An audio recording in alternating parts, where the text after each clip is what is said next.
Hello everyone, स्वागत आहे तुमचं आपल्या यूट्यूब चॅनलमध्ये ज्याचं नाव आहे द कन्सेप्ट बिल्डर. आणि आपलं एक टेलिग्राम चॅनल पण आहे. डिस्क्रिप्शन बॉक्समध्ये मी तुम्हाला टेलिग्राम चॅनलची लिंक प्रोव्हाइड केलं, तर तुम्ही ते नक्की टेलिग्राम चॅनल जॉईन करा आणि आपले जे नवीन नवीन इनिशिएटिव्ज आहेत तर त्याचा नक्की त्याचा फायदा घ्या. ठीक आहे.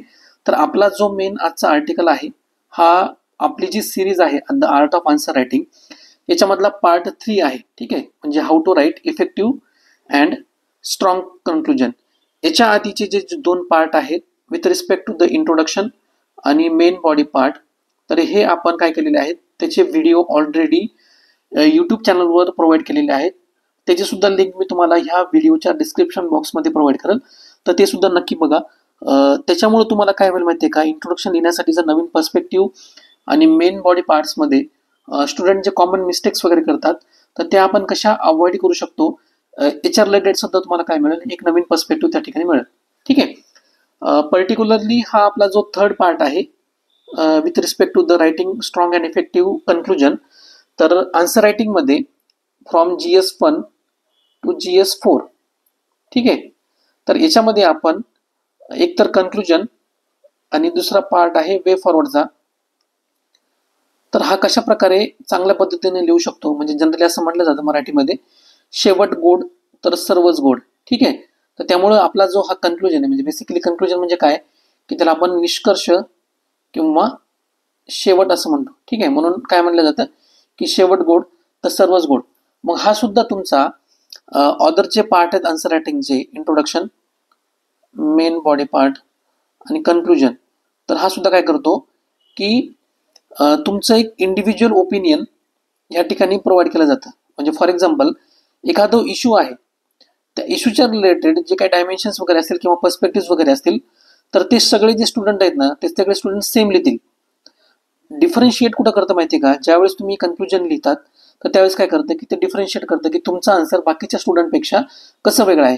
म्हणजे कन्क्लुजन लिहिण्यासाठी, म्हणजे एखाद्या एक्झाममध्ये ज्यावेळेस तुम्हाला प्रश्न वगैरे विचारले जातात आणि त्या ठिकाणी तुम्हाला सांगितलं जातं कन्क्लुजन लिहिण्यासाठी, तर ॲज अ इंडिव्हिज्युअल स्टुडंट म्हणून किंवा ॲज अ इंडिव्हिज्युअल ऑफिसर्स म्हणून तुमचा त्या इश्यूकडं किंवा त्या पर्स्पेक्टिव्ह बघण्याचा कसा आहे त्या पर्टिक्युलर इश्यूकडं किंवा त्या टॉपिककडं, तर हे कशामध्ये रिप्रेझेंट होत असतं, कन्क्लुजन.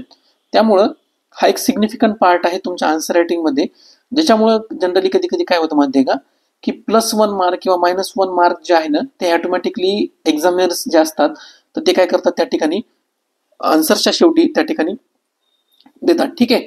आणि त्यामुळं काय होतं की बाकीच्या स्टुडंटपेक्षा प्रत्येक प्रश्नामध्ये जो आपला 1 मार्काचा जो ॲडव्हान्टेज आहे तो आपल्या इफेक्टिव्ह कन्क्लुजनमधनं आपण काय करू शकतो की ह्या ठिकाणी गेन करू शकतो किंवा तो अचीव्ह करू शकतो. आपला जो हा व्हिडिओ आहे थर्ड पार्टमधला, तर हा बेसिकली 3 पार्टमध्ये आपण डिवाइड केलेला आहे. पहिला पार्ट आहे ज्याच्यामध्ये आपण काय करणार आहोत, ज्या काही कॉमन मिस्टेक्स वगैरे आहेत तर त्या डिस्कस करणार आहोत, ज्याच्यामध्ये म्हणजे फॉर एक्झाम्पल क्वेश्चन्स आपण त्याच्यामध्ये घेणार आहोत, स्टुडंट कशा प्रकारचे कॉमन मिस्टेक्स त्याच्यामध्ये करतात. ठीक आहे.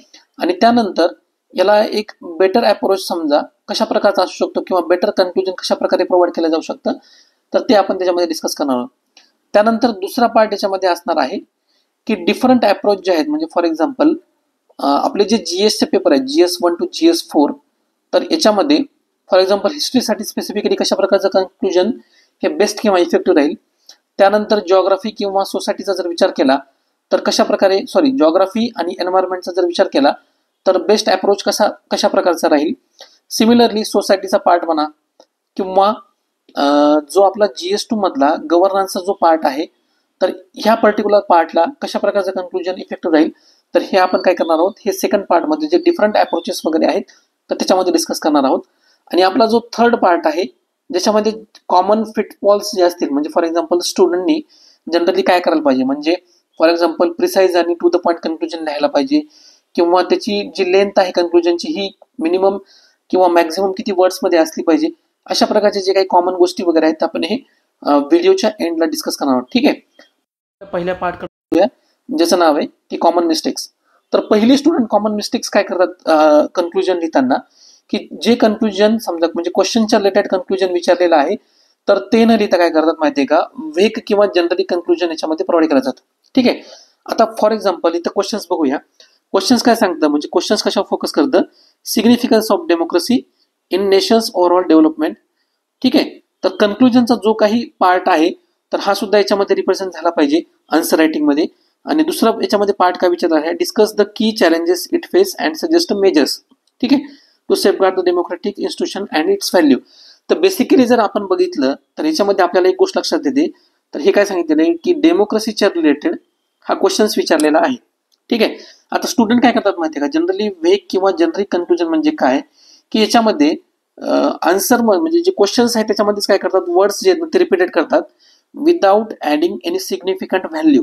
ठीक आहे, म्हणजे फॉर एक्झाम्पल इथे हे बघूया की जे वीक कन्क्लुजन ज्याला आपण म्हणू शकतो, तर स्टुडंट कशा प्रकारचे कन्क्लुजन लिहितात की ह्या वेग किंवा जनरिक कन्क्लुजन मध्ये democracy is important for development of the nation and it must be protected. ठीक आहे, आता हे सगळ्यांना माहिती आहे की इम्पॉर्टंट आहे आणि याला प्रोटेक्शनची गरज आहे, पण तुमच्या आन्सर रायटिंग मधनं तुमचं वेगळं पण काय याच्यामधनं दिसतं का, म्हणजे जे क्वेश्चन्स मध्ये डायमेन्शन्स एक्सप्लेन केलेत, म्हणजे फॉर एक्झाम्पल काय एक तर सिग्निफिकन्स आहे, त्यानंतर चॅलेंजेस वगैरे आहेत आणि काही डिफरंट मेजर्स वगैरे आहेत. तर हे 3 कंपोनंट तुमच्या कन्क्लुजन मध्ये दिसतात का, तर त्याला काय म्हणतात माहितीये का, इफेक्टिव्ह कन्क्लुजन असं म्हणतात. म्हणजे याच्यामध्ये काय लिहायचं असतं, टू द पॉईंट किंवा प्रिसाइज, म्हणजे जी आर्ग्युमेंट क्वेश्चन्स मध्ये प्रोव्हाइड केलेली आहे, for example with respect to the significance, challenges आणि मेजर्स, तर हे काय दिसलं पाहिजे की पर्टिक्युलरली कन्क्लुजन मध्ये दिसलं पाहिजे. ठीक आहे, मग कन्क्लुजन मध्ये ज्यावेळेस आपण बेटर कन्क्लुजन लिहितो तर त्यासाठी अप्रोच कसा असला पाहिजे with respect to the this questions, की for a democracy to thrive it must be reinforce through the institutional autonomy. म्हणजे मेजर फोकस आपला कशावर असला पाहिजे, जे काही त्यांनी मेजर सजेस्ट केले त्याच्यावर असलं पाहिजे. त्यानंतर active civic participation and adherence to the constitutional values ensuring the sustainable development and social harmony. ठीक आहे, म्हणजे अशा प्रकारचं जर कन्क्लुजन, म्हणजे वेग कन्क्लुजन न लिहिता ज्याच्यामधनं काही सिग्निफिकंट किंवा प्रिसाइज इन्फॉर्मेशन त्याच्यामधनं मिळत नाही असं न लिहिता आपल्याला काय लिहायचं, to the point and effective conclusion याच्यामध्ये प्रोव्हाइड करायचं आहे. त्यानंतर नेक्स्ट आपला अप्रोच आहे की जे काही आयडियलिस्टिक कन्क्लुजन असतात किंवा उटोपियन वे फॉरवर्ड्स वगैरे असं म्हणतो. म्हणजे फॉर एक्झाम्पल काय की जे रिसेंटली पॉसिबल नाही आहेत किंवा खूपच आयडियलिस्टिक आहेत, म्हणजे जे पॉसिबलच नाहीत. म्हणजे फॉर एक्झाम्पल काय की गव्हर्नमेंट असे क्वेश्चन, म्हणजे फॉर एक्झाम्पल एम्प्लॉयमेंटवर जर क्वेश्चन वगैरे आला आणि त्या ठिकाणी जर एखाद्या स्टुडंटला असं प्रोव्हाइड केलं की 100% गव्हर्नमेंटने काय करायला पाहिजे की जे आताचे जे युथ वगैरे आहेत तर त्यांना काय करायला पाहिजे की एम्प्लॉयमेंट प्रोव्हाइड करायला पाहिजे. किंवा फॉर एक्झाम्पल इंटरनॅशनल रिलेशनवरचे जे काही क्वेश्चन्स वगैरे असतात, आपण असं कन्सिडर करू की इंडिया आणि पाकिस्तानवर काहीतरी क्वेश्चन्स विचारलेला आहे आणि त्याच्या रिलेटेड आपल्याला काय सांगितलं नाही की सजेस्ट मेजर्स किंवा वे फॉरवर्ड सजेस्ट करा. मग त्या ठिकाणी जे म्हणजे फॉर एक्झाम्पल जनरली असं म्हणलं जातं की गावाकडच्या बस स्टँडवर किंवा गावाकडच्या पारावर ज्या गप्पा मारल्या जातात ना, म्हणजे चहाच्या टपरीवर वगैरे, तर त्यांना काय म्हणतात माहितीये का, आयडियलिस्टिक किंवा उटोपियन कन्क्लुजन किंवा वे फॉरवर्ड असं म्हणतात. आता जसं की एखाद्या वेळेस काय होतं की ज्यावेळेस गावाकडच्या टपरीवर म्हणा किंवा गावाकडच्या ज्या पारावर ज्या गप्पा असतात, म्हणजे भारत आणि पाकिस्तानच्या बद्दल जर ज्यावेळेस इश्यू वगैरे डिस्कस होतात तर त्या ठिकाणी काय सांगितलं जातं की भारताकडे एवढे एवढे मिसाईल्स वगैरे आहेत किंवा एवढ्या एवढ्या न्यूक्लिअर वेपन्स वगैरे, तर त्यांनी काय करायला पाहिजे, डायरेक्टली पाकिस्तानवर ते टाकले पाहिजे आणि त्यांचा विषय संपून द्यायला पाहिजे. म्हणजे अशा प्रकारचे कन्क्लुजन काय करतात माहितीये का, त्यांच्या याच्यामध्ये जे लिखतात ना हे काय असतात ते आयडियलिस्टिक किंवा उटोपियन किंवा इरॅशनल कन्क्लुजन असं म्हणतात. ठीक आहे, तर ह्या ठिकाणी आपल्याला काय करायचं की अशा प्रकारचे जे कन्क्लुजन्स आहेत ना ते सुद्धा अवॉइड करायचे. म्हणजे फॉर एक्झाम्पल या ठिकाणी क्वेश्चन्स काय विचारलेले आहे, the concept of inclusive growth in developing economies propose strategies to make growth equitable considering the resource constraint and socio economic disparities. आता बेसिकली क्वेश्चन्स आपल्याला कशाबद्दल विचारलेला आहे की इन्क्लुझिव्ह ग्रोथ बद्दल विचारलेला आहे आणि त्यांनी काय सांगितलं की स्ट्रॅटेजीज प्रपोज करा की ज्याच्यामधनं इक्विटेबल ग्रोथ, ठीक आहे, ती अचीव्ह केल्या जाईल. तर याच्यामध्ये ह्या स्टुडंटने काय लिहिलेलं आहे, government must ensure 100% employment, complete eradication of poverty. आता हे जे आहेत ना हे काय आहेत माहितीये का की हे इरॅशनल किंवा एक्स्ट्रीम कीवर्ड्स वगैरे आहेत. ठीक आहे, तर अशा प्रकारचे जे काही एक्स्ट्रीम वर्ड्स वगैरे आहेत ना जे नियर फ्युचरमध्ये म्हणा किंवा येणाऱ्या काही काळामध्ये हे पॉसिबलच नाही, तर ते काय करायचे माहितीये का, असे जे वर्ड्स वगैरे आहेत ना तर हे टाळायचे. त्याच्याऐवजी जे काही प्रॅग्मॅटिक अप्रोच आहेत, म्हणजे जे इम्प्लिमेंट करू शकतो आपण किंवा स्टेप बाय स्टेप त्याला पॉलिसी मेजर्स मध्ये इम्प्लिमेंट केल्यामुळे काय होऊ शकतं माहितीये का की इन्क्लुझिव्ह ग्रोथ आपण अचीव्ह करू शकतो. अशा प्रकारचे जे काही वर्ड्स असतील किंवा जे काही कीवर्ड्स वगैरे असतील तर ते काय करायचे, कन्क्लुजन मध्ये यूज करायचे. म्हणजे फॉर एक्झाम्पल काय की achieving inclusive growth requires targeted skill development programme. आता याच्यामध्ये माहिती आहे की आपल्याला हे काय की प्रॅक्टिकली, कारण गव्हर्नमेंटने काय केलेलं आहे की ते ऑलरेडी इम्प्लिमेंट केले. म्हणजे फॉर एक्झाम्पल काय की स्किल इंडिया मिशन्स वगैरे असेल हे गव्हर्नमेंटनं राबवलेलं आहे. मग ह्या मिशन्समध्ये गव्हर्नमेंट काय करतं की फॉर एक्झाम्पल फ्युचरिस्टिक टार्गेट देतं 2030 पर्यंत आपल्याला काय करायचं आहे की एवढ्या एवढ्या पर्सेंटेजमध्ये एवढ्या एवढ्या युथला काय करायचं आहे, हे वेगवेगळ्या सेक्टर्समध्ये स्किल प्रोव्हाइड करायची. तर हे जे टार्गेट्स असतात ना, एकतर हे प्रॅग्मॅटिक असतात, टँजिबल असतात म्हणजे अचीव्ह होणारे असतात, आणि स्टेप बाय स्टेप आपण जर समजा इफेक्टिव्ह पॉलिसी इम्प्लिमेंट जर केली तर ते रिझल्ट किंवा मेजर्स जे आहेत ना, तर हे सुद्धा अचीव्ह होऊ शकतात. त्याला काय म्हणतात माहिती आहे का, प्रॅग्मॅटिक किंवा इम्प्लिमेंटेबल किंवा टँजिबल कन्क्लुजन किंवा ते टार्गेट्स असे म्हणतात. ठीक आहे. मग अशा प्रकारचे जे काही कीवर्ड्स वगैरे असतात तर आपण काय करायचे ते क्वेश्चन्समध्ये किंवा वे फॉरवर्ड्समध्ये यूज करायचे. म्हणजे फॉर एक्झाम्पल काय की टार्गेटेड स्किल डेव्हलपमेंट प्रोग्राम्स, त्याच्यानंतर मायक्रो फायनान्स एक्सपान्शन किंवा इन्फ्रास्ट्रक्चर इन्व्हेस्टमेंट केल्यानंतर ऑटोमॅटिकली काय होतं की एम्प्लॉयमेंटच्या ज्या अपॉर्च्युनिटी आहेत त्या जनरेट होतात, आणि त्याच्यामुळे काय होतं की फिस्कल डिसिप्लिन येते, आणि ही फिस्कल डिसिप्लिन आल्यामुळे काय होतं ऑटोमॅटिकली इकॉनॉमिक ग्रोथ याच्यामधनं अचीव्ह होते. ठीक आहे, लक्षात आलं तुम्हाला. त्यानंतर थर्ड आपला इम्पॉर्टंट कॉमन मिस्टेक जे स्टुडंट करतात त्याला आपण काय म्हणूया की lack of multi dimensional perspective. आता फॉर एक्झाम्पल तुम्हाला मी एक एक्झाम्पल सांगतो. म्हणजे फॉर एक्झाम्पल करप्शनचा इश्यू असेल किंवा वुमन एम्पॉवरमेंटचा इश्यू वगैरे असेल. ठीक आहे. आता हे जे इश्यू वगैरे आहेत ना, तर याला एक सिंगल असं एक सोल्युशन नाही, युनिफाईड सिंगल असं सोल्युशन नाहीये. जर तुम्हाला हे सक्सेसफुल इम्प्लिमेंट करायचं असेल, म्हणजे वुमन एम्पॉवरमेंटचा जर इश्यू सक्सेसफुली जर टॅकल करायचं असेल किंवा सॉल्व्ह करायचं असेल किंवा करप्शन ते इरॅडिकेट करायचं असेल सोसायटीमधनं, तर याला काय करावं लागतं, मल्टी प्रॉंग अप्रोच त्याला इम्प्लिमेंट करावा लागतो. ठीक आहे. मग स्टुडंट काय करतात माहितीये का, अशा प्रकारचे जे क्वेश्चन्स वगैरे आले असतात त्याला काय करतात, सिंगल इफेक्टिव्ह सोल्युशन देण्याचा प्रयत्न करतात. तर हा सुद्धा काय की ही मिस्टेक तुम्ही काय करायला पाहिजे, टाळायला पाहिजे. आता फॉर एक्झाम्पल याच्यामध्ये काय सांगितलेलं आहे, examine the importance of woman empowerment. तर बेसिकली हा क्वेश्चन्स कशाच्या रिलेटेड आहे, वुमन एम्पॉवरमेंटवर आहे. आणि एक काय सांगितलं क्वेश्चन्समध्ये परत further suggest the measures to ensure gender parity in economic, social and political spheres. तर आपलं सोल्युशन सुद्धा किंवा कन्क्लुजन सुद्धा काय असलं पाहिजे, इकॉनॉमिक अस्पेक्ट्सवर, सोशल अस्पेक्ट्सवर, पॉलिटिकल अस्पेक्ट्सवर, हे सोडून बाकीचे जे काही लिगल अस्पेक्ट्स वगैरे असतील हे, त्याच्यानंतर इथिकल अस्पेक्ट्स वगैरे असतील हे, तर हे सुद्धा काय केले, काय डायमेन्शन जे आहेत आपल्या कन्क्लुजनमध्ये इन्क्लूड केले पाहिजे. आता यांनी काय लिहिले की जे वेग कन्क्लुजन आपण किंवा ज्याला नॅरो कन्क्लुजन म्हणतो with respect to the woman empowerment, हे काय सांगतं की woman should be given more rights to ensure gender equality. आता हे जे मोर राईट्स टू आहे ना, तर बेसिकली ह्या स्टुडंटने इथं जर फक्त राईट्स आपण जर जास्त दिले वुमन्सला, तर त्याच्यामधनं वुमन एम्पॉवरमेंटचा जो इश्यू आहे तो हा सॉल्व्ह होणार आहे का, नाही. आपल्याला काय करावं लागेल, ह्या राईट्स बरोबर जी काही इकॉनॉमिक सेल्फ रिलायंट आहे तर त्यांना सुद्धा फायनान्शियल इन्क्लुजनमध्ये त्यांना इन्क्लूड करावं लागेल. मग त्याच्या रिलेटेड गव्हर्नमेंटचे काही इनिशिएटिव्ह आहेत का, त्यानंतर लिगल सेफगार्ड पण त्यांना प्रोव्हाइड करावं लागतील. ठीक आहे, अगेन्स्ट त्यांच्या डिस्क्रिमिनेशन वगैरे, फॉर एक्झाम्पल स्ट्रॉंग जे काही लॉज वगैरे आहेत तर ते बनवून. त्यानंतर पॉलिटिकल रिप्रेझेंटेशन, फॉर एक्झाम्पल आताच रिसेंटली गव्हर्नमेंट काय केलं होतं की 33% reservation with respect to the woman in parliament. ठीक आहे. तर अशा प्रकारचे म्हणजे इकॉनॉमिक म्हणा, लिगल म्हणा किंवा पॉलिटिकल वगैरे म्हणा, ठीक आहे, किंवा सोशलमध्ये जे काही लॉज गव्हर्नमेंट वगैरे बनवतात ते. तर अशा प्रकारचं जर तुम्ही कॉम्प्रिहेन्सिव्ह कन्क्लुजन जर लिहिलं त्याला काय म्हणतात आपण, मल्टी डायमेन्शनल पर्स्पेक्टिव्ह असं म्हणतात. तर ते काय ठरतं, इफेक्टिव्ह ठरतं. ठीक आहे. आणि जे करप्शनचे इश्यू वगैरे असतील किंवा वुमन एम्पॉवरमेंटचे इश्यू वगैरे असतील किंवा एन्व्हायरमेंटच्या रिलेटेड ज्या ठिकाणी क्वेश्चन्स वगैरे विचारले जातात तर त्या ठिकाणी आपल्याला काय करायचं आहे, असा मल्टी डायमेन्शनल पर्स्पेक्टिव्हचा अप्रोच त्या ठिकाणी यूज करायचा आहे.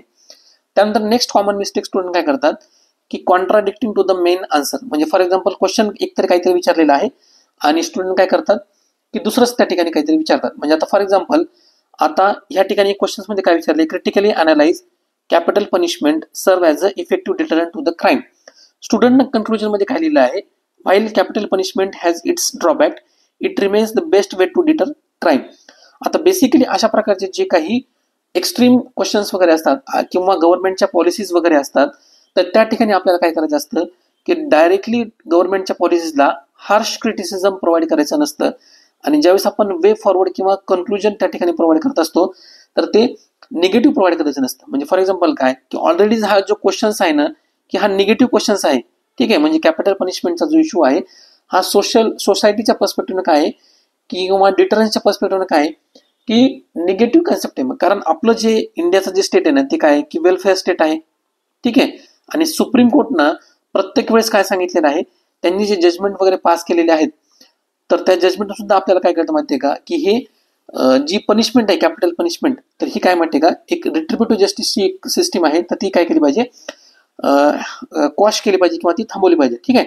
तर अशा प्रकारच्या क्वेश्चन्समध्ये ना की आर्ग्युमेंटला ना सपोर्ट न करता काय करायला पाहिजे, त्यांना जे काही अल्टरनेटिव्ह आहेत, म्हणजे फॉर एक्झाम्पल याच्यामध्ये काय सांगितलेलं आहे, रिहॅबिलिटेटिव्ह जस्टिस म्हणा किंवा लॉचं स्ट्रिक्टर एन्फोर्समेंट वगैरे म्हणा किंवा विक्टिमला कॉम्पेन्सेशन वगैरे म्हणा, तर अशा प्रकारचं जे कन्क्लुजन असतं ना तर ते इफेक्टिव्ह ठरतं. ठीक आहे. आता सिमिलरली काय आहे माहिती का की फॉर एक्झाम्पल करप्शनचा क्वेश्चन्स आहे, म्हणजे जर करप्शनवर जर क्वेश्चन विचारला, आता आपल्याला कधी कधी असं वाचायला मिळतं की फॉर एक्झाम्पल ज्या काही एक्स्ट्रीमिस्ट कंट्रीज आहेत किंवा ॲटोक्रॅटिक किंवा डेस्पोट कंट्रीज आहेत ज्यांच्यामध्ये डेमोक्रेसी नाही आहे, तर त्या ठिकाणी ॲटोक्रॅट्स वगैरे काय करतात, रूल करत असतात. ठीक आहे. तर फॉर एक्झाम्पल सिरिया वगैरे असेल किंवा अफगाणिस्तान वगैरे असेल, तर या ठिकाणी जी काही पनिशमेंट दिली जाते, म्हणजे for example crime against woman केला असेल किंवा त्यांनी काय केलं असेल, चोरी वगैरे केलेली असेल, तर आपण बघतो की मूवीजमध्ये त्यांना काय केलं जातं, हँग केलं जातं. ठीक आहे. तर अशा प्रकारच्या ज्या पनिशमेंट वगैरे असतात ना, तर याच्यामुळे काय होतं माहितीये का, ते जे स्टेट काय रिप्रेझेंट करतं माहितीये का की ॲटोक्रॅटिक किंवा डेस्पॉट स्टेट रिप्रेझेंट करतं. तर अशा ज्या क्राईमला, म्हणजे फॉर एक्झाम्पल क्राईम म्हणजे करप्शन वगैरे असेल किंवा रेपच्या रिलेटेड केसेस वगैरे असतील, तर अशा केसेसमध्ये इंडियन सोसायटीमध्ये, म्हणजे जी डेमोक्रेटिक सोसायटी आहे आणि ज्याचं कॉन्स्टिट्यूशन काहीतरी वेलफेअर सजेस्ट करत असतं प्रत्येक सिटिझन्सला आणि त्यांचे काय राईट्स म्हणा किंवा ड्युटीज म्हणा हे प्रोटेक्ट करत असतं, तर अशा ठिकाणी आपल्याला काय करायचं आहे की हे जे हार्श वर्ड्स वगैरे आहेत किंवा निगेटिव्ह ज्या काही गोष्टी आहेत त्यांना टाळायचं आणि फॉर एक्झाम्पल त्याला जे अल्टरनेटिव्ह किंवा सॉफ्ट कॉर्नर जे असं म्हणतो, म्हणजे किंवा ज्याच्यामधनं काहीतरी लॉंग टर्ममध्ये चांगली प्रोग्रेस सोसायटीची होईल, तर अशा प्रकारचे कन्क्लुजन आपण काय करायचे असतात, त्या ठिकाणी सजेस्ट करायचे असतात. त्यानंतर नेक्स्ट कॉमन जी मिस्टेक्स आहेत जे स्टुडंट करतात की ending abruptly without summarising the key points. म्हणजे फॉर एक्झाम्पल याच्यामध्ये स्टुडंट काय करतात की जे काही आता हे क्वेश्चन्स बघा, ज्युडिशियल इंडिपेंडन्सच्या रिलेटेड हा क्वेश्चन्स आहे आणि त्यांनी काय विचारले की evaluate the role of judiciary in upholding the constitutional balance of power, identify the reforms needed to expedite justice and maintain judicial independence. ठीक आहे. तर ज्युडिशियरी आणि ज्युडिशियल इंडिपेंडन्सच्या रिलेटेड क्वेश्चन्स आहे आणि हे ज्युडिशियरी किंवा ज्युडिशियल इंडिपेंडन्स कसं कॉन्स्टिट्यूशनचं बॅलन्स मेंटेन करतं, तर याच्याबद्दल क्वेश्चन विचारलेला आहे. तर हा जो इनकम्प्लीट किंवा ॲब्रप्ट जो अप्रोच म्हणतो त्याच्यामध्ये स्टुडंट काय करतात, judiciary plays a crucial role upholding democracy. तर हे काय माहिती आहे का, याच्यामधनं ना काहीच सिग्निफिकंट असं त्याच्यामधनं बाहेर पडत नाही. लक्षात आलं का. तर त्याच्यापेक्षा आपल्याला काय करायचं असतं माहिती का की फॉर एक्झाम्पल अशा प्रकारचे कन्क्लुजन आहे त्याला इफेक्टिव्ह कसं बनवायचं की ज्याच्यामध्ये काहीतरी की पॉईंट्स रिइन्फोर्स केले जातील किंवा ज्याच्यामध्ये काहीतरी लॉजिकल एंड त्याच्यामध्ये प्रोव्हाइड केलेला असेल. म्हणजे फॉर एक्झाम्पल ही कन्क्लुजन बघा, याच्यामध्ये काय सजेस्ट केलं आहे की judiciary as a guardian of constitution must remain independent आणि proactive in safeguarding fundamental rights. ठीक आहे. म्हणजे अपहोल्डिंग कॉन्स्टिट्यूशन बॅलन्स जो पॉवर हा फर्स्ट पार्ट ऑफ जो क्वेश्चन्स आहे तो याच्यामधनं रिप्रेझेंट होतो आणि सेकंड जो पार्ट आहे की आयडेंटिफाय द रिफॉर्म्स, तर त्याच्यामध्ये काय सांगितलेलं आहे, strengthening the judicial infrastructure and ensuring the speedy justice delivery. मग याच्यामध्ये तुम्ही एक्झाम्पलमध्ये काय सांगू शकता की गव्हर्नमेंटने ज्या काही स्कीम अडॉप्शन केलेलं आहे किंवा डिजिटल ट्रान्सफॉर्मेशन जे काही ज्युडिशरीमध्ये केलेलं आहे with respect to the ensuring speedy justice delivery, तर तुम्ही त्याचं एक्झाम्पल पण या ठिकाणी काय करू शकता, मेन्शन करू शकता आणि त्या कन्क्लुजनला काय करू शकता, इफेक्टिव्ह आणि स्ट्रॉंग कन्क्लुजन कन्वर्ट करू शकता. त्यानंतर नेक्स्ट कॉमन मिस्टेक्स आहे not linking with contemporary issues or government initiative. म्हणजे फॉर एक्झाम्पल जर क्वेश्चन्स कंटेम्पररी इश्यूवर जर क्वेश्चन्स वगैरे आला, म्हणजे फॉर एक्झाम्पल काय की एन्व्हायरमेंटच्या रिलेटेड म्हणा किंवा गव्हर्नमेंटची जे काही एखादी स्कीम्स वगैरे आहे त्याच्या रिलेटेड काही क्वेश्चन्स वगैरे आला, तर अशा ठिकाणी कंटेम्पररी त्याचा रिलेव्हन्स किंवा कंटेक्स्ट वगैरे असेल तर आपल्याला काय करायचं असतं, किंवा इकॉनॉमीच्या रिलेटेड काही टॅक्स रिफॉर्म किंवा अशा प्रकारचे जे काही क्वेश्चन्स वगैरे असतील किंवा इंटरनॅशनल रिलेशनच्या रिलेटेड, तर आपल्याला काय करायचं असतं की ह्या क्वेश्चन्समध्ये कन्क्लुजन प्रोव्हाइड करताना कंटेम्पररी इश्यूचा रिलेव्हन्स किंवा गव्हर्नमेंटचे जे काही इश्यूज वगैरे आहेत तर त्या ठिकाणी ते प्रोव्हाइड करायचे असतात. आता या ठिकाणी क्वेश्चन्स काय विचारलेला आहे, इफेक्टिव्हनेस ऑफ इंडियाज एन्व्हायरमेंटल प्रोटेक्शन्स. ठीक आहे. तर त्याच्या रिलेटेड क्वेश्चन विचारलेला आहे आणि त्यांनी काय विचारल्यानंतर further propose ways to strengthen environmental governance and sustainable development. तर बेसिकली जनरिक कन्क्लुजन जे म्हणतो आपण, त्यांनी हे स्टुडंट काय कन्क्लूड केलेलं आहे, government must take more steps to protect the environment. ठीक आहे. आता हे जे मोर स्टेप्स आहे ना, हे काहीतरी सिग्निफिकंट असं काही कॉन्ट्रीब्यूट करत नाही आणि काय म्हणतं की हे जनरिक किंवा वेग कन्क्लुजन आहे, म्हणजे सगळे लिहू शकतात. याच्यामध्ये तुमचं जे काही जे व्ह्यूज आहेत ना particularly with respect to the conclusion, किंवा हे क्वेश्चन जो याच्यामध्ये मेन्शन्स केलेला आहे की एन्व्हायरमेंटचं जे काही गव्हर्नन्स आहे ते कसं स्ट्रेंथन करायचं, तर याच्यामध्ये दिसत नाही. ठीक आहे, त्याच्याऐवजी गव्हर्नमेंटच्या ज्या काही स्कीम आहेत, म्हणजे फॉर एक्झाम्पल काय की जे strengthening environmental governance for the sustainable development, गव्हर्नमेंटने काय केलेलं आहे, national action plan for climate change असेल तो, किंवा faster adoption and manufacturing of जे काही हायब्रिड व्हेकल्स वगैरे असेल ते, किंवा सिमिलर क्वेश्चन्स. म्हणजे फॉर एक्झाम्पल इथं आपण काय करू शकतो, आणखी सस्टेनेबल डेव्हलपमेंट गोल जे आहेत सस्टेनेबल डेव्हलपमेंटच्या रिलेटेड किंवा एन्व्हायरमेंटच्या related, for example goal number 13 असेल ते काय करतं की क्लायमेट ॲक्शनच्या रिलेटेड ते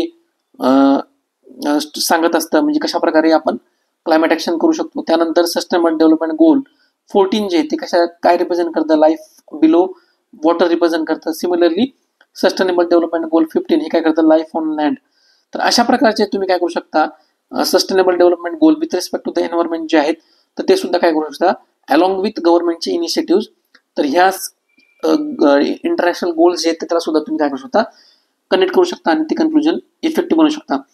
त्यानंतर नेक्स्ट इम्पॉर्टंट कॉमन मिस्टेक्स जी आहे तर ओव्हरली लेंदी किंवा रिपिटेटिव्ह कन्क्लुजन. आता ज्यावेळेस आपण मेन बॉडी पार्ट इफेक्टिव्ह कसं लिहायचं हे इश्यू डिस्कस करतो, तर त्या ठिकाणी तुम्हाला मी व्हिज्युअल्स रिप्रेझेंटेशन पण प्रोव्हाइड केलं होतं की स्टुडंट काय करतात अननेसेसरीली 7 ते 8 लाईनमध्ये काय करतात की कन्क्लुजन प्रोव्हाइड करतात. आता ह्या ठिकाणी तुम्हाला मी दाखवतो. आता फॉर एक्झाम्पल काय, in conclusion we have seen that judicial reform are necessary. आता मला सांगा ही एक लाईन आहे आणि त्यानंतर the government should take steps to improve the judiciary. हे सिग्निफिकंटली काहीतरी पॉझिटिव्ह व्हॅल्यू याच्यामध्ये काही कॉन्ट्रीब्यूट करतं का, हे काय माहिती आहे का, हे जनरिक स्टेटमेंट आहेत. ठीक आहे, तर आपण काय करायचं माहिती आहे का, हे आन्सर रायटिंग करताना ना ऑलरेडीच आपल्याला काय केलं असतं की 150 वर्ड्समध्ये ते आन्सर्स प्रोव्हाइड करायचे असतात. आता तुम्हाला जर लिमिटेशन्स दिलं असेल तर आपले जे वर्ड्स आहेत ना हे तुम्ही प्रिसाइजली आणि ते इफेक्टिव्ह सिलेक्टिव्हली ती वर्ड्स यूज केले पाहिजे. म्हणजे अशा प्रकारचे जे काही स्टेटमेंट आहेत ज्याच्यामधनं सिग्निफिकंट काहीच कॉन्ट्रीब्यूट होत नाही, तर हे पर्पजफुली तुम्ही काय केले पाहिजे, हे स्टेटमेंट तुम्ही अवॉइड केले पाहिजे. ठीक आहे, त्याच्यापेक्षा जे काही आर्ग्युमेंट क्वेश्चन्समध्ये आहे तर ते सुद्धा काय केलं पाहिजे, concise conclusion should summarize the argument without repetitions. म्हणजे ज्युडिशियल रिफॉर्मची जी आर्ग्युमेंट आहे तर ती आपल्याला याच्यामध्ये रिपीट करायची नाहीये. फक्त काय करायचं आहे की अशा प्रकारचे कन्क्लुजन त्याच्यामध्ये काय आलं पाहिजे की judicial reform are essential for the democratic integrity. तर अशा प्रकारचे तुम्ही काय करू शकता, instead of steps to improve the judiciary किंवा it has judicial reform are necessary, त्याच्यापेक्षा आपण काय करायचं माहिती का की जे काही कीवर्ड्स वगैरे आहेत किंवा कॉन्स्टिट्यूशनचे वर्ड्स वगैरे तर त्या ठिकाणी काय करायचे की कनेक्ट करायचे. Focus on increasing judicial strength and the fast tracking case disposal and enhancing accessibility can ensure the more effective justice system. तर हे जे कन्क्लुजन आहे हे काय वाटतं त्याच्यापेक्षा बेटर आणि इफेक्टिव्ह वाटतं. ठीक आहे, आणि जे लेंदी कन्क्लुजन असतात ना आपण काय करायचे माहिती आहे का, मॅक्झिमम ज्यावेळेस आपण युपीएससी किंवा आता जो नवीन पॅटर्न आहे एमपीएससी त्याच्यामध्ये हार्डली 2 किंवा 3 लाईन्समध्ये ते कन्क्लुजन आपल्याला समाप्त करायचं असतं. ठीक आहे, किंवा मॅक्झिमम 3 किंवा 4 लाईन, त्याच्यापेक्षा जास्त कन्क्लुजन आपल्याला स्ट्रेच करायचं नाहीये, किंवा आपल्याला ते लिमिटेशन्स आहे 150 वर्ड्सचं, त्याच्यामुळे ते तेवढ्या मिनिमम वर्ड्समध्ये ते आपल्याला काय करायचं आहे, कन्क्लूड करायचं आहे. त्यानंतर शेवटची जी मिस्टेक्स आहेत आणि स्टुडंट ते काय करतात माहिती आहे का, मी तुम्हाला मेन बॉडी पार्टमध्ये डायमेन्शन्स प्रोव्हाइड करताना सुद्धा सांगितलं होतं की स्टुडंट काय करतात, इथिकल डायमेन्शन्स किंवा ह्युमन टच असलेले जे डायमेन्शन्स आहेत ना हे काय करतात अनसर्टिंगमध्ये लिहित नाही. ठीक आहे, तर कन्क्लुजनमध्ये सुद्धा काय करायचं आपल्याला, स्टुडंट काय करतात, ignoring ethical or value based dimensions. ठीक आहे, तर ह्या ठिकाणी आपल्याला करप्शनच्या रिलेटेड प्रॉब्लेम दिलेला आहे. ठीक आहे, आता करप्शनवर फक्त आपण जर लिगल किंवा जर इन्स्टिट्यूशनल जर आपण सोल्युशन्स प्रोव्हाइड केले तर याच्यामधनं लॉंग टर्ममध्ये ते इफेक्टिव्ह कधीच सक्सेसफुल होणार नाहीत. कारण करप्शनचा जो इश्यू जो आहे ना हा ह्युमनशी रिलेटेड आहे, म्हणजे ह्युमनचं नेचर म्हणा किंवा ह्युमनचं बिहेवियर म्हणा. ठीक आहे, जोपर्यंत आपण इथिकल बिहेवियरनं किंवा व्हॅल्यू बेस्ड डायमेन्शन्स किंवा सिस्टीमनं ह्या ह्युमनच्या बिहेवियरवर डायरेक्टली त्याला आपण इम्पॅक्ट करत नाही तोपर्यंत हा करप्शनचा इश्यू जो आहे तो कधीही सॉल्व होत नाही.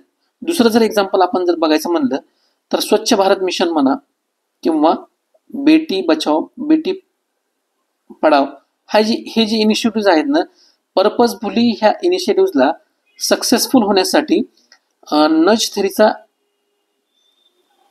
थेरी याच्यामध्ये इम्प्लिमेंट केली जाते. नज थेरी म्हणजे काय की ह्युमन टच त्याच्यामध्ये इम्प्लिमेंट केला जातो.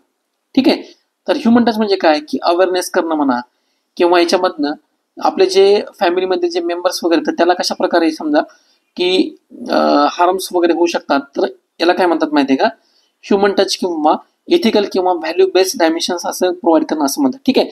तर ह्या स्टुडंटने काय केलेलं आहे, ज्यावेळेस आपल्याला करप्शनवर क्वेश्चन्स विचारलेले आहेत, स्टुडंटनी फॅक्च्युअल इन्फॉर्मेशन किंवा कन्क्लुजन प्रोव्हाइड केलेलं आहे. ठीक आहे. म्हणजे फॉर एक्झाम्पल काय, corruption must be control through the stringent laws and better governance. ठीक आहे. हा वन ऑफ द पार्ट झाला कन्क्लुजनचा. पण जोपर्यंत आपण त्या होलिस्टिक इश्यूला समजून घेत नाही तोपर्यंत आपलं जे कन्क्लुजन आहे ते कॉम्प्रिहेन्सिव्ह होणार नाही. त्याच्यामध्ये काय सांगितलेलं आहे की फॉर एक्झाम्पल की मॉरल लिडरशिप म्हणजे फॉर एक्झाम्पल काय की आपण असं कधी कधी म्हणतो की जे आपले लीडर्स आहेत, ठीक आहे, म्हणजे फॉर एक्झाम्पल महात्मा गांधी, लाल बहादूर शास्त्री, तर यांच्याकडून आपल्याला काय करायचं असतं, त्यांच्या ज्या व्हॅल्यूज आहेत त्यांच्याकडून आपल्याला शिकायचं वगैरे असतं.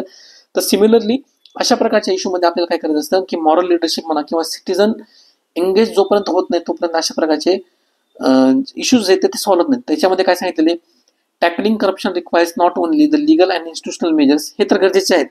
मी काय म्हणलं की हे one of the part of the questions म्हणजे आन्सर झालं.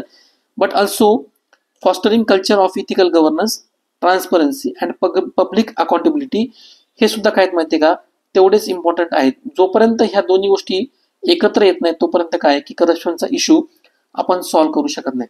ठीक आहे. लक्षात आलं तुम्हाला कॉमन मिस्टेक्स काय काय. त्यानंतर डिफरंट अप्रोचेस काय काय, म्हणजे आपण वेगवेगळ्या प्रकारे GS1 मध्ये म्हणा,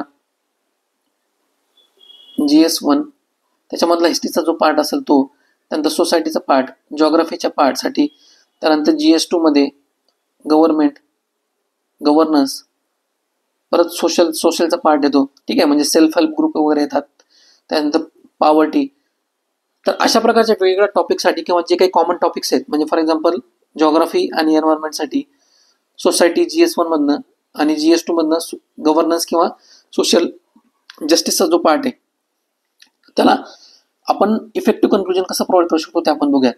तर पहिला आपला अप्रोच आहे सिंथेसिस अप्रोच, ज्यालाच आपण काय म्हणतो समरी बेस्ड कन्क्लुजन. ठीक आहे. तर अशा प्रकारचे जे क्वेश्चन्स वगैरे असतात, म्हणजे अशा प्रकारचा जो अप्रोच वगैरे असतो, तर बेसिकली हे हिस्टॉरिकल जे क्वेश्चन्स वगैरे असतात ज्याच्यामध्ये काय सिंथेसिस आपल्याला करायचे असतात, जे काही आपण ओव्हरऑल रायटिंग वगैरे केलेली आहे किंवा समरी प्रोव्हाइड करायची असते.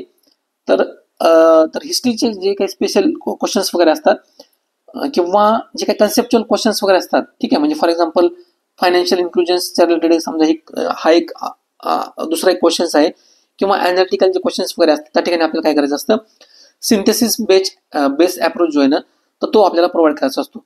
तर ह्या ठिकाणी क्वेश्चन्स काय विचारलेला आहे, discuss the significance of financial inclusion in India and what measures are required. ठीक आहे. तर त्याच्यामुळे आपल्याला अशा प्रकारचे जे काही कन्सेप्च्युअल बेस्ड क्वेश्चन्स वगैरे असतात किंवा हिस्टॉरिकल जे क्वेश्चन्स वगैरे असतात, तर त्या ठिकाणी आपल्याला काय करायचं आहे, तो कीवर्ड्स पकडून, म्हणजे त्या क्वेश्चन्स मधला कीवर्ड्स वगैरे पकडून आपल्याला कन्क्लुजन स्टार्ट करायचं असतं. त्यालाच काय म्हणतात, सिंथेसिस अप्रोच असं म्हणतात किंवा समरी बेस्ड कन्क्लुजन असं म्हणतात. तर मी तुम्हाला तुमच्यासाठी कन्क्लुजन रीड करून दाखवतो. Thus, financial inclusion is not just about the access to the banking services, but also about empowering marginal sections of society. A multi-pronged approach combining technology, policy reforms, and grassroots level awareness is essential for inclusive economic growth, and thus through the inclusive economic growth we can achieve the objective of financial inclusion. ठीक आहे. तर अशा प्रकारचं conclusion आपण काय करायचं असतं, त्यालाच आपण काय म्हणतो सिंथेसिस अप्रोच, ज्याच्यामध्ये कन्सेप्च्युअल क्वेश्चन्स म्हणा किंवा कीवर्ड्स वगैरे त्या ठिकाणी प्रोव्हाइड केले जातात किंवा हिस्टॉरिकल क्वेश्चन्स वगैरे असतात, तर त्या ठिकाणी हा अप्रोच आपल्याला यूज करायचा आहे. सिमिलरली दुसरा अप्रोच आहे त्याला काय म्हणतात, फ्युचर ओरिएंटेड अप्रोच किंवा फॉरवर्ड लुकिंग कन्क्लुजन. तर ह्या ठिकाणी आपल्याला म्हणजे फॉर एक्झाम्पल जर एखाद्या पॉलिसीवर जर क्वेश्चन विचारले असतील आणि त्याचे जर इम्प्लिमेंटेशन येणाऱ्या पुढच्या काही काळामध्ये असेल ते, किंवा गव्हर्नन्सच्या रिलेटेड काही गोल्स वगैरे असतील ते आपल्याला फ्युचरमध्ये ते काही अचीव्ह करायचे असतील किंवा काही रिफॉर्म्स वगैरे असतील, तर अशा ठिकाणी काय करायचं आहे, फ्युचर ओरिएंटेड अप्रोच आपल्याला त्या ठिकाणी यूज करायचा आहे. आता हा जो फ्युचर ओरिएंटेड अप्रोच वगैरे आहे, तर तो सुद्धा आपण काय करू शकतो की फॉर एक्झाम्पल जसं मी तुम्हाला सांगितलं की करप्शनच्या रिलेटेड म्हणा किंवा सस्टेनेबल डेव्हलपमेंट गोल अचीव्ह वगैरे करणं वगैरे म्हणा किंवा बेटी बचाव बेटी पढाव किंवा गव्हर्नमेंटच्या जे काही स्कीम्स वगैरे आहेत किंवा इंटरनॅशनल सोलार अलायन्सचे जे काही ऑब्जेक्टिव्ह किंवा टार्गेट्स काही येणाऱ्या दिवसामध्ये आपल्याला अचीव्ह वगैरे करायचं असेल, तर अशा ठिकाणच्या क्वेश्चन्समध्ये आपल्याला काय करायचं आहे, हा फ्युचर ओरिएंटेड अप्रोच किंवा फॉरवर्ड लुकिंग अप्रोच तो अचीव्ह करायचा आहे. आता या ठिकाणी आपण काय करू शकतो, जसं मी तुम्हाला एन्व्हायरमेंट किंवा सस्टेनेबल डेव्हलपमेंट गोलच्या रिलेटेड सांगितलं की सस्टेनेबल डेव्हलपमेंट गोल आपल्याला काय करायचे आहेत, येणाऱ्या 2030 पर्यंत ते अचीव वगैरे करायचे आहेत, किंवा इंडियाचं जे काही विकसित भारतचं जे काही स्वप्न आहे that we can going to achieve by 2047 to become a developed country. ठीक आहे. तर अशा प्रकारचे जे काही कन्क्लुजन्स वगैरे असतात किंवा टॉपिक्स वगैरे असतात इकॉनॉमीच्या रिलेटेड किंवा फायनान्शियल इन्क्लुजनच्या रिलेटेड किंवा इकॉनॉमिक ग्रोथ किंवा इकॉनॉमिक डेव्हलपमेंटच्या रिलेटेड, तर त्या ठिकाणी आपल्याला हे जे काही फ्युचरिस्टिक सस्टेनेबल डेव्हलपमेंट गोल 2030 पर्यंत किंवा सेंडाय फ्रेमवर्क जे आपल्याला अचीव करायचं आहे ते, किंवा विकसित भारतचं जे काही स्वप्न आहे as a India become a developed country, तर अशा प्रकारचे जे काही क्वेश्चन्स वगैरे असतात तर त्या ठिकाणी आपल्याला काय करायचं असते, फॉरवर्ड लुकिंग कन्क्लुजन किंवा फ्युचर ओरिएंटेड अप्रोच त्या ठिकाणी प्रोव्हाइड करायचा आहे. लक्षात आलं तुम्हाला. त्यानंतर थर्ड अप्रोच आहे आपला linking to the constitutional and ethical values. आता बेसिकली GS2चा जो काही आपला पार्ट आहे तो आणि इथिक्स पेपर 4 मधला जो काही आपला पार्ट आहे तो, ठीक आहे, किंवा सोसायटी मधला GS1 मधला जो काही सोसायटीचा पार्ट आहे तो, तर अशा स्पेसिफिक क्वेश्चन्समध्ये आपल्याला काय करायचं असतं, एरियाजमध्ये आपल्याला लिंकिंग टू द कॉन्स्टिट्युशनल किंवा इथिकल व्हॅल्यूज आपल्याला ते कन्क्लुजन कनेक्ट करायचं असतं. म्हणजे फॉर एक्झाम्पल इथिक्स गव्हर्नन्सचा पार्ट किंवा GS1 मधला सोसायटीचा पार्ट. आता या ठिकाणी क्वेश्चन्स काय विचारलेले, how do constitutional values like justice, equality and fraternity influence financial inclusion policies in India, discuss with examples. ठीक आहे. तर ह्या ठिकाणी कन्क्लुजन मध्ये आपल्याला आपण काय करू शकतो, आता हे जी काही इन्क्लुजनचा पार्ट आहे म्हणजे इकॉनॉमिक इक्वॅलिटी किंवा इनइक्वॅलिटी आपल्याला जी काही दूर करायची आहे, तर ही आपल्या प्रिअम्बल मध्ये सुद्धा काय केलेली आहे किंवा डायरेक्टिव्ह प्रिन्सिपल्स ऑफ स्टेट पॉलिसीमध्ये सुद्धा मेन्शन्स केलेली आहे. मग तुम्ही कन्क्लुजन लिहिताना काय करू शकता, एकतर प्रिअम्बल ऑफ अवर कॉन्स्टिट्यूशन किंवा DPSP म्हणजे स्पेसिफिक तुम्हाला जर जी काही DPSP म्हणजे माहीत असेल तर त्याला तुम्ही काय करू शकता माहिती आहे का, डायरेक्टली कनेक्ट करू शकता आणि त्याच्यामुळे तुमचं जे कन्क्लुजन आहे ते इफेक्टिव्ह याच्यामधून बनू शकतं. त्यानंतर नेक्स्ट आपला अप्रोच आहे linking to the global best practices. तर बेसिकली ग्लोबल बेस्ट प्रॅक्टिसेस म्हणजे काय, की फॉर एक्झाम्पल जर क्वेश्चन्स तुम्हाला एन्व्हायरमेंटच्या रिलेटेड वगैरे आले किंवा इंटरनॅशनल रिलेशन्सच्या वगैरे आले किंवा कंपेअरिंग कॉन्स्टिट्यूशन वगैरे म्हणा किंवा इकॉनॉमीच्या रिलेटेड किंवा गव्हर्नन्सच्या रिलेटेड काही जर आलं, ठीक आहे, म्हणजे फॉर एक्झाम्पल काय की गव्हर्नन्सचा जो काही इश्यू वगैरे आहे ऑलरेडी इंडियामध्ये काय झालेला आहे की लेट तो इम्प्लिमेंट करण्यात आलेला आहे. मग बाकीचे जे काही कंट्रीज वगैरे आहेत त्या ठिकाणी जर इफेक्टिव्हली इम्प्लिमेंट करण्यात येत असेल, मग तशा प्रकारच्या ग्लोबल बेस्ट प्रॅक्टिसेस इंडियामध्ये कशा प्रकारे आपण इम्प्लिमेंट करू शकतो. म्हणजे फॉर एक्झाम्पल या ठिकाणी काय विचारलेलं आहे, what lessons India can learn from the global best practices in developing robust cooperate bond market. ठीक आहे. मग या ठिकाणी आपण काय करू शकतो की ऑलरेडी सिंगापूरमध्ये म्हणा किंवा स्वीडनमध्ये म्हणा तर हा इनिशिएटिव्ह कशा प्रकारे लॉन्च वगैरे करण्यात आला किंवा त्यांनी जे कोणकोणते इफेक्टिव्ह मेजर्स किंवा प्रायोरिटी बेस्ड मेजर्स त्यांनी घेतले होते ज्याच्यामुळं त्यांना तो इफेक्टिव्हली इम्प्लिमेंट करण्यात आला किंवा त्याचे जे रिझल्ट्स वगैरे आहेत तर ते इफेक्टिव्हली मिळाले. तर अशा प्रकारच्या क्वेश्चन्समध्ये आपण काय करू शकतो की ग्लोबलच्या बेस्ट प्रॅक्टिसेस वगैरे आहेत तर त्या क्वेश्चन्स कन्क्लुजनमध्ये ते आपण पुट करू शकतो. सिमिलरली टॅक्स रिफॉर्मवर जर क्वेश्चन्स वगैरे आले तर अशा प्रकारच्या इश्यूवर सुद्धा आपण काय करू शकतो, किंवा लेबर रिफॉर्म वगैरे म्हणा किंवा रिसेंटली जे CRPC किंवा IPC याच्यामध्ये चेंजेस वगैरे करण्यात आले, तर अशा क्वेश्चन्समध्ये आपण जर अशा पर्टिक्युलर कंट्रीज ज्या आहेत ज्यांनी ऑलरेडी काय केलेलं आहे की असे जे कलोनियल लॉज वगैरे आहेत किंवा जे सिस्टीम्स वगैरे त्या रिफॉर्म केलेल्या आहेत आणि सक्सेसफुली रिफॉर्म्स केलेले आहेत, तर तशा प्रकारचे रेफरन्स देऊन आपण काय करू शकतो इंडियामध्ये स्वीडन म्हणा, सिंगापूर म्हणा, साऊथ आफ्रिका म्हणा किंवा युरोपियन कंट्रीज वगैरे म्हणा, तर त्यांचा रेफरन्स कन्क्लुजनमध्ये दिल्यामुळे काय होतं की त्याची जी व्हॅल्यू आहे कन्क्लुजनची ती ऑटोमॅटिकली इम्प्रूव्ह होते. त्यानंतर नेक्स्ट आहे call for a collective actions. ठीक आहे. जसं मी तुम्हाला सांगितलं होतं की फॉर एक्झाम्पल असे काही इश्यूज वगैरे असतात की ज्याला सिंगल जो अप्रोच असतो ना, युनिडायरेक्शनल अप्रोच, तो आपण जर प्रोव्हाइड केला तर तो काय असतो, तो वेग किंवा इनइफेक्टिव्ह ठरतो. म्हणजे फॉर एक्झाम्पल काय की ट्रायबलची डेव्हलपमेंट वगैरे असेल, जर आपण असं याच्यामध्ये म्हणलं की त्यांना फक्त काय की इकॉनॉमिक सपोर्ट प्रोव्हाइड करा आणि ऑटोमॅटिकली ट्रायबलची डेव्हलपमेंट होईल, तर हे पॉसिबल आहे का, तर नाही आहे पॉसिबल. ठीक आहे. त्या इकॉनॉमिक सपोर्ट बरोबर आपल्याला काय करू लागेल, त्यांचे जे काही सोशल नॉर्म्स वगैरे आहेत किंवा कल्चरल ज्या प्रॅक्टिसेस आहेत ज्या डेरोगेटरी आहेत किंवा हार्मफुल्स वगैरे आहेत, तर त्या सुद्धा आपल्याला काय करावं लागतात, तर त्याच्यावर सुद्धा गव्हर्नमेंटला इनिशिएटिव्ह घ्यावं लागतात किंवा त्याच्यावर सुद्धा आपल्याला काय करावं लागेल, विचार करावा लागेल. किंवा त्यांचं जे काही रिप्रेझेंटेशन वगैरे आहे तर त्याला आपण काय म्हणतो पॉलिटिकल डायमेन्शन्स किंवा पॉलिटिकल पार्टिसिपेशन, तर हे सुद्धा त्या पर्स्पेक्टिव्ह आपल्याला विचार करण्याची गरज आहे. ठीक आहे.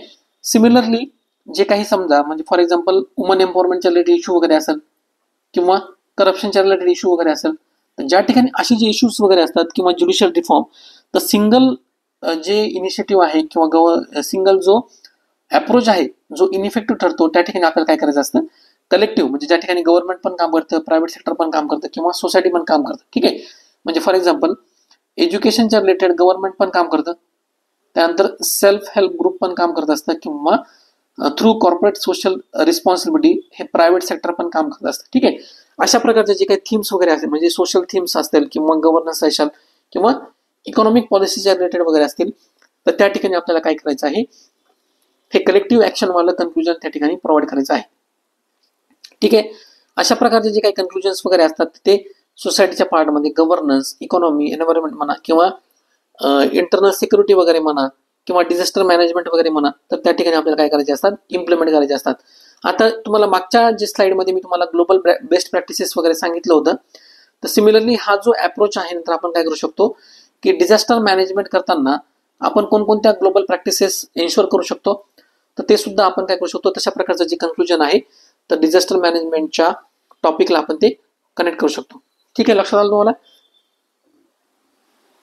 त्यानंतर आहे सायटिंग रिपोर्ट्स किंवा कमिटीचे रिकमेंडेशन्स किंवा स्कॉलरचा जो काही पर्स्पेक्टिव्ह आहे तर तो सुद्धा आपण याच्यामध्ये प्रोव्हाइड करू शकतो. आता फॉर एक्झाम्पल टॉपिक म्हणजे काय की GS1 मध्ये सोसायटीचा टॉपिक असेल, त्याच्यामध्ये काय की फॉर एक्झाम्पल ट्रायबल डेव्हलपमेंटच्या रिलेटेड गव्हर्नमेंटने काय केलं होतं, त्यांच्यामध्ये वेलफेअर त्यांना घडवून आणण्यासाठी झाझा नावाची कमिटीचे एस्टॅब्लिशमेंट केलं होतं आणि त्यांनी काय केलं रिकमेंडेशन दिलं होतं. मग अशा प्रकारचे जे काही कमिटीचे रिकमेंडेशन्स असतात तर ते फॉर एक्झाम्पल GS1, GS2 मध्ये फॉर एक्झाम्पल काय की कस्टोडियल डेट्स वगैरे ज्या व्हायच्या, ठीक आहे, प्रिझनर्सच्या किंवा क्रिमिनल्सच्या म्हणजे पोलिसांचे जास्त अत्याचार झाल्यामुळं त्याच्या रिलेटेड गव्हर्नमेंट सुद्धा काय केलं होतं माहिती आहे का की पोलीस रिफॉर्मसाठी ना एक कमिटी एस्टॅब्लिश केली होती. ठीक आहे, प्रकाश सिंग नावाची कमिटी आहे.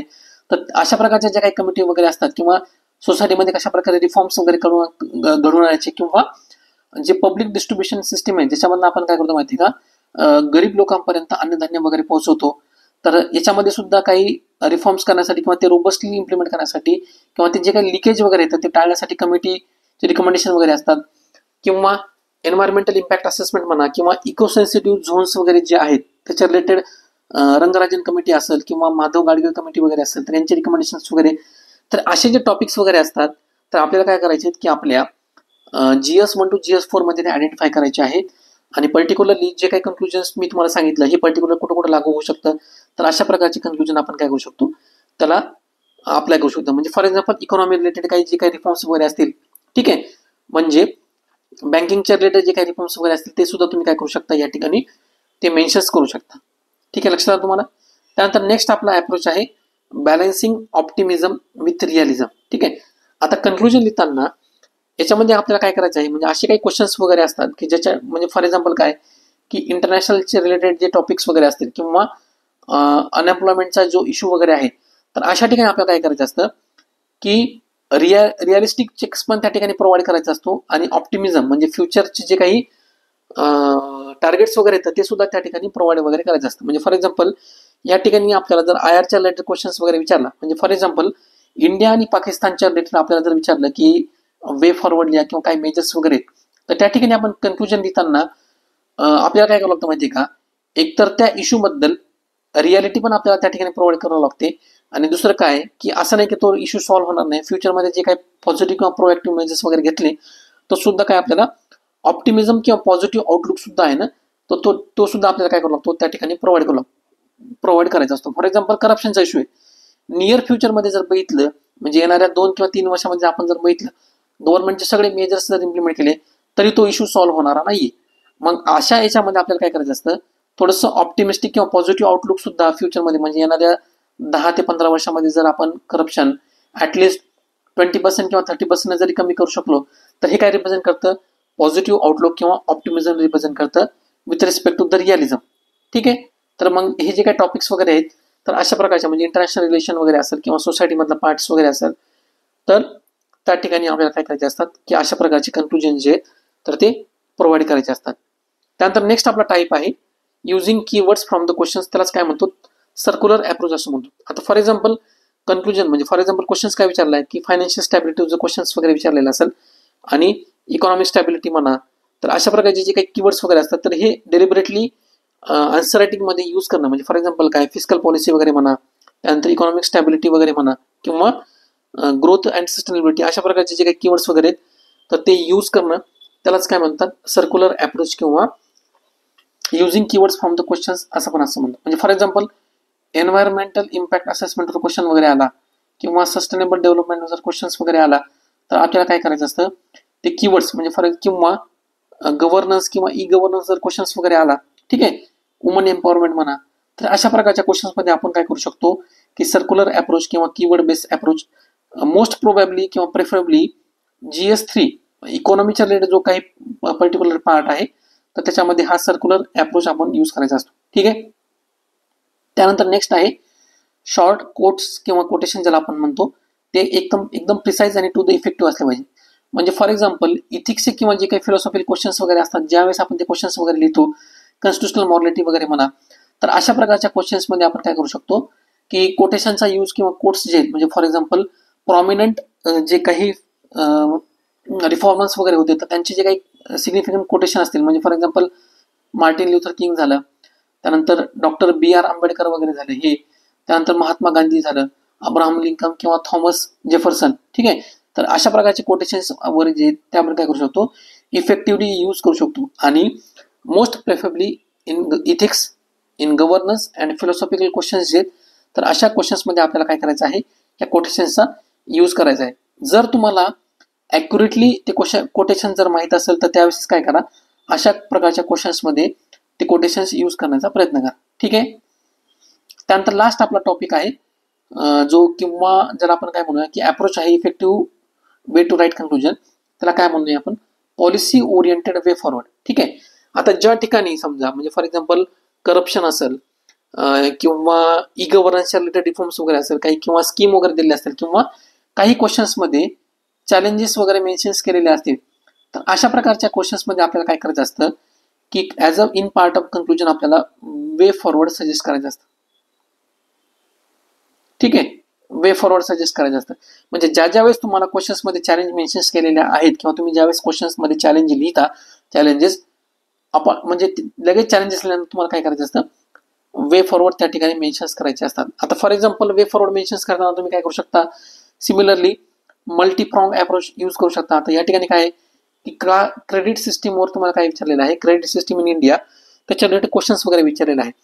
जर फ्रेमवर्कचा जर विचार केला तर याच्यामध्ये इन्स्टिट्यूशनल रिफॉर्म आहेत लिगल रिफॉर्म आहे टेक्नॉलॉजिकल इनोव्हेशन सुद्धा आहे किंवा कम्युनिटी पार्टिसिपेशन पण याच्यामधनं होऊ शकतं. पण हे रिफॉर्म्स लिहिताना आपल्याला काय करायचं असतं की या ठिकाणी एक्झाम्पल जर प्रोव्हाइड केलं तर ते इफेक्टिव्ह राहतं. ठीक आहे. मग अशा प्रकारच्या कन्क्लुजनमध्ये काय करायचं असतं आपल्याला म्हणजे ज्या ठिकाणी चॅलेंजेस आहेत त्या ठिकाणी वे फॉरवर्ड त्या ठिकाणी प्रोव्हाइड करायचं आहे. लक्षात आलं तुम्हाला. तर हे आजचं आपलं third part of the art of answer रायटिंगचा जो काही इनिशिएटिव्ह आहे त्याच्यामधला थर्ड आणि शेवटचा पार्ट आहे.